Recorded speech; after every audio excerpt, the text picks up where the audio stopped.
There's a new Space Marine box game announced, one of the most expensive single Warhammer miniatures ever, with a statue of Abaddon the Despoiler. Seems like someone's been nicking stuff from a Games Workshop store. And a massive amount of reveals for animations, games and more. Let's do a roundup of Games Workshop's news and releases.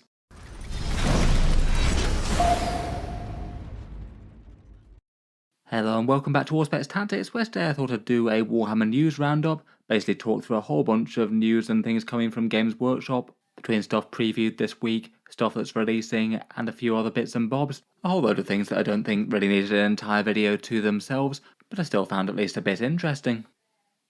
Starting off, on Monday, Games Workshop revealed a Space Marine Adventures game. This one's one of Games Workshop's introductory board game offerings, and there have been a fair few of these in the past. There was a Combat Arena one, a tie-in Space Marine board game for the Space Marine 2 game launch, which isn't so very far away now, and there's been a couple of similar Space Marine Adventures type ones too. These ones can be a bit variable, though sometimes can be interesting enough just literally for the miniature purchases for their price. They're usually around about $40-ish. For example, the Space Marine 2 board game style one could be interesting, given that special characters often sell for around $40, and that was the only place to get the Lieutenant Titus miniature, never mind the fact that it came with 20 termagants. These ones don't generally tend to be Games Workshop direct releases. They often tend to start out in Target stores in the USA, though according to Games Workshop's preview article, they'll come to other places around the world later in the year.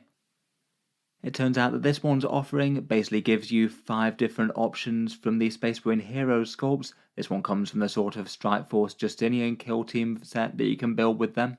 5 Primaris Marines, including a Heavy Intercessor, an Assault Intercessor, and 3 regular ones, including the Sergeant Maximus. In the Space Marine Heroes releases, they were all painted up as Ultramarines, though it looks like they've gone for various different chapters for this one, which I think is kind of fun. Though it does look like this game isn't really going to be any particular good value if you're just wanting to get your hands on miniature sculpts. The way that Space Marine Heroes release worked was that it was blind boxes, and I believe that you could get a set of 8 of them with one repeated sculpt for $64, and that one would arguably have the more valuable miniature in it in the actual Space Marine captain itself. So I feel like unless you're actually valuing the game or just want these miniature sculpts in particular, then it's not really going to be good from a miniature point of view. And for this release at least, it looks like you're better off with Games Workshop's more core or discount offerings from their main range. The games themselves look like they've been received okay for what they are. Most of them are aiming to be sort of simple introduction type systems to the basic concepts of 40k. Looks like each operative have their own special abilities, and often tend to have very basic versions of the moving, shooting and assaulting type things that you can expect them to do normally, played against horde enemies. The game looks kind of similar to the Space Marine Adventures one called Labyrinth of the Necrons that came out a while back.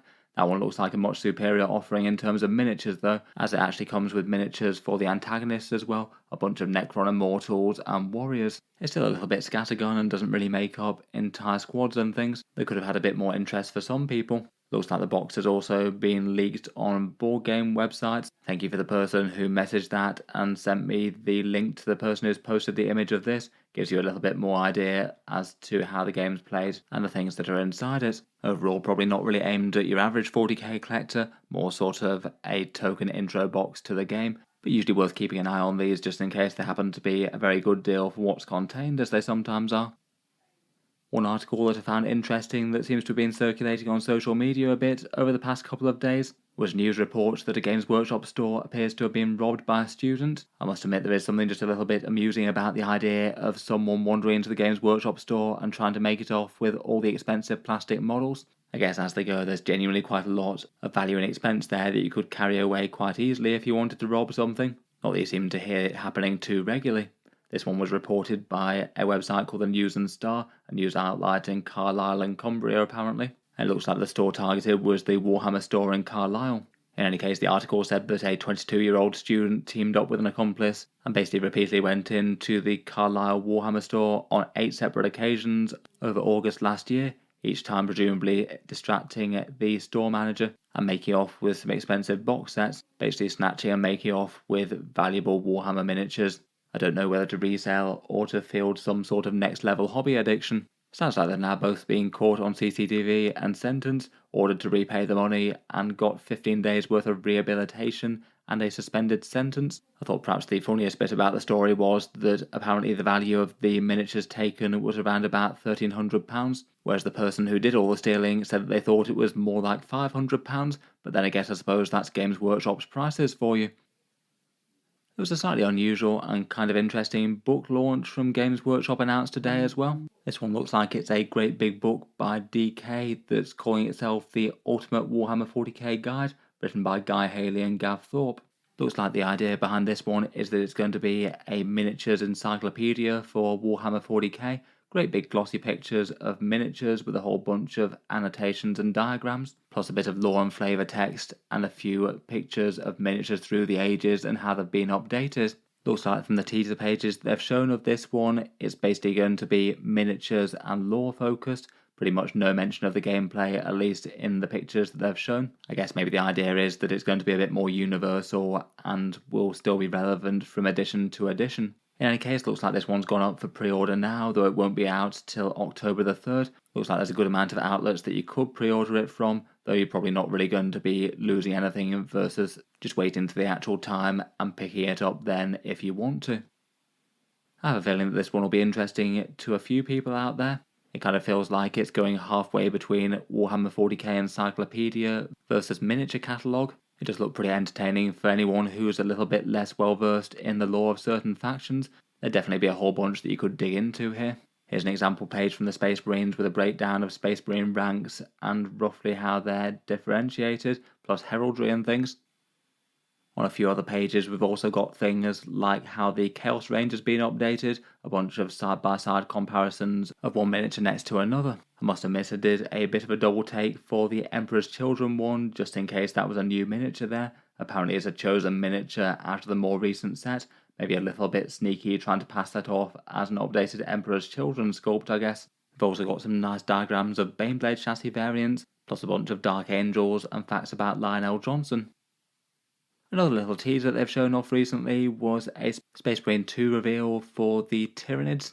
They've been keeping the little hype videos of these coming over the past few weeks, though they have been set back by the entire game having leaked out. So really quite a lot of spoilers out there for people trying to look at the entire plot and a whole bunch of breakdown of the gameplay. I did quite enjoy this little teaser trailer though for Tyranid Swarms. Really like the way that they've made these in game. Just kind of impressive how many enemies that they can have running at you on screen at the same time. I think it really helps give them the sort of look and feel that you'd expect out of fighting Tyranids, things that move very, very quickly towards you. Might individually be fairly easy to take out for a standard Astartes, but given that there's loads of them, they still possess a danger. Looks pretty cool, I think. I've certainly been enjoying the little trailers that they've been putting out from time to time for this. Next up, and also in 40k media news, there was a new 40k animation announced recently. This one's going to be one of their fairly high effort ones on a Warhammer Plus, this one called The Tithes, and apparently this one's going to be made in the same sort of style as the Pariah Nexus series that they had, which was fairly well received. Plenty of fun action sequences and seeing how a bunch of races and forces might interact with each other in confrontation. Games Workshop posted a little teaser for this one that looks like it's just literally the title sequence and doesn't really give anything away. In that article they did expand a bit more though. Apparently it's going to be 3 completely independent and self-contained episodes called Sacrifice, Harvest and Bullets, so not really doing the Pariah Nexus where they commit to one storyline and theme, but instead going for multiple kind of unrelated ones. As the name suggests, the thing that's linking them will apparently be the sacrifices made for the Imperium, either literal taxation from the Imperial tithe that takes a heavy toll on planets for the overall war effort, and apparently the first one is going to be called Sacrifice and focusing on Space Marines and the stuff that the Astartes give and sacrifice for the Imperium. They said it would represent the return of a battle-worn warrior from a previous animation, so perhaps a Khan of the Salamanders from Pariah Nexus. In any case, could be worth a watch if you do have Warhammer Plus. Apparently the first episode of this one's going to be coming next month.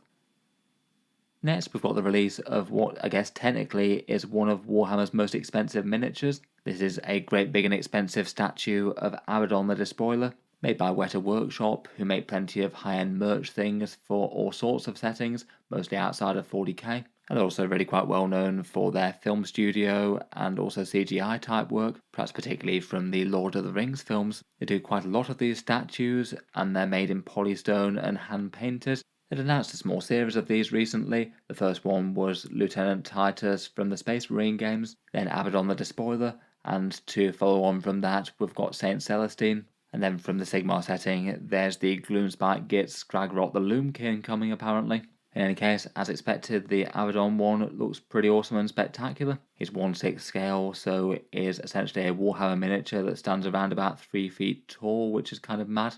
They're making 700 of him, and he costs a pretty spectacular $1,900 US plus shipping.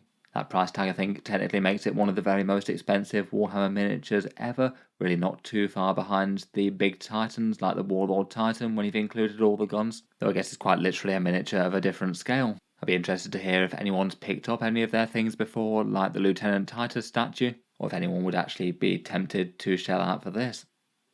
For this week's releases from GW, it looks like it's back to Sigmar. These ones are the Age of Sigmar starter sets to follow up on the Skaven Tide release, again pretty much going down the exact same 40k kind of pathway. Skaven Tide, the big one-off launch box, is followed up by the introductory set, starter set, and ultimate starter set to give people an access route into the hobby for at least a fairly discounted price tag versus their normal offerings and at 3 different price points. These ones will be going live from Games Workshop on the 27th of July, so full release on the 10th of August for most. Looks like the Ultimate Starter Set is $210, so if it's priced the same as the 40k one around the world, it'll be £130 or €170. As with the 40k equivalents, it's basically the big starter set that was Skaven Tide, but pared down a bit. You get a whole bunch of miniatures, but a fair bit less of the more battle line troop type things. You don't get that rattling gun or the Jezzail things for the Skaven, and you don't get the Reclusian Elites or as many Stormcast Liberators for the Stormcast side of things. You also don't get the big core book as well. I feel like overall, if you want a way into the hobby and you were paying this amount, I'd probably just shell out the extra for the Skaven Tide box, as it's not really all that much more in the scheme of things, but I feel like the extra stuff that you get is more than worth it. Can't help but think that as a result, these ones might be a bit eclipsed by Skaven Tide, given that that's really easy to find as they made more of it than people wanted, and looks like you'll still be able to pick that up whenever you want for some time to come. For the others, they've got a standard starter set. That one's going to be the one that's more focused just on miniatures and is fairly cheap as Warhammer goes, I guess. $112 or £67.50, so a bit less than the cost of, say, 2 basic troop type box sets. But as with the 40k version of that, you get a fair bit more than that, generally quite a good deal in terms of plastic for the money. I feel like that one might have a bit more of a niche given that it's not so close to the Skaven type price, so it could be tempting for some people to check out the Sigmar setting while not breaking the bank. Otherwise, there's the introductory set for $65 or £42.50. That's just literally Clan Rats versus Liberators and a paint set. I think the idea for that one is it's pretty much literally everything that you need to play Warhammer, including paints. In any case, those will be going on sale this weekend. If anyone was picking up anything, then feel free to use the third-party discount links down in the video description. I believe Element Games and Fenris Workshop still have pretty good supply of Skaven Tide as well. As mentioned, that still seems to be in very good supply. I'd probably rate it as the single best deal out of these, even if it is a very expensive box set in itself. Otherwise, earlier today, Games Workshop announced 3 40k novels coming out, the sequel of a Guard Fighter Ace one called Above and Beyond, a Griffin 4 Tech Priest one called Dominion Genesis, and a contemporary era Oaths of Damnation one that focuses on the Exorcist chapter, certainly a Space Marine army that treads probably a bit too close to the heretical side of things. Apparently each of these will be out later in the year. Finally, looking to the future, we know that we've got the big Imperial Agents release coming, hopefully the release of some individual kill teams and characters at some point. Though I feel like it's got to be pretty soon that there's the release of this Horus Heresy Mechanicum launch, the big battle group box set with the Castellax, Thalax, the Armoured Conveyor, and the Tech Thralls, and then likely a few weeks later the follow-up of all the releases individually, including those Thanatar Siege Automata and the Archmagos Prime. Seems like this one's at least got some interest. I feel like the 30k Mechanicum stuff is very cool, and would have been nice if they'd given it rules for 40k, though it'd be a major take-up if they decided to, and it's not expected. Finally, it's now about a week to go till the Auspex Tactics Night Household giveaway for August. I just thought I'd finish up by mentioning that here. This one's the channel giveaway for 3 winners to get a custom Night Household. so it should be a fun way for people to start a new 40k army. The price for this one is for 3 people to get any 3 plastic knights made by Games Workshop, any combination of Imperial or Chaos ones, including the big Tor Cerastus plastic ones if you'd like. Any one big knight can be swapped out for 4 war dogs or armigers, and hopefully that could be a nice way to get people to start an army of around about 1500 points or so. As ever for the channel giveaways, there's 2 equal ways to enter, both of them links down in the video description. Either you can support the channel on Patreon for any amount, that helps to support the channel and keeps the videos coming, and it gets you automatic entry into the giveaways each and every month. Otherwise you can support the channel via social media and boost the algorithms for a completely free entry. To do that you've got to do these 3 actions: subscribe to the YouTube channel and then like the Facebook page. And then to actually enter the draw, a post appears on the Facebook page on the 1st of August, and respond to that post on the same day with a photo of any 40k mini or imagery, along with your name and the date handwritten within the photo. The last bit just to stop Facebook bots and spammers. The giveaway post is live for 24 hours UK time from midnight. Then after all the entries are in, both social media and Patreon, I do the draw with a random number generator, pick out the 3 winners in this case, and the results are announced and winners contacted on the channel update around the 4th of August. Then I'll ask you which knights you'd like, get them ordered in, and post them out to you when they arrive. In any case, feel free to check out the Patreon or the Facebook page, links down in the video description if you'd like to enter for these. There'll be further giveaways on the channel like this each and every month. The next one I've already announced will be for these Inquisitorial Battle Forces for September. 6 winners for any choice of one of those. And that'll have exactly the same rules, but swap out the August entries for September ones. In any case, I think I'll leave that there for this one. What do you make of the box game, the Store Robbery, big expensive Abaddon, and the 40k Ultimate Guidebook? Look forward to hearing your thoughts down in the comments below. Do you have any personal interest in any of them? If you've enjoyed the video, then feel free to subscribe to Auspex Tactics. I'll certainly keep the regular 40k news coming. I do tend to post new things just about every day. Finally, if you have been enjoying all the videos on the channel, I would just like to mention that Auspex Tactics does have a Patreon page as well, and you can find that linked in the video description if you'd like to help support and keep these coming. Channel patrons do get a fair few advantages, seeing certain videos early, regular votes to see what sort of things happen next on the channel, and automatic entry into the regular prize giveaways with a chance to win some big model kits each month. If any of that sounds good to you, or you'd just like to help support, the link is down in the video description. In any case, a massive thank you for listening, and I'll hope to see you guys next time.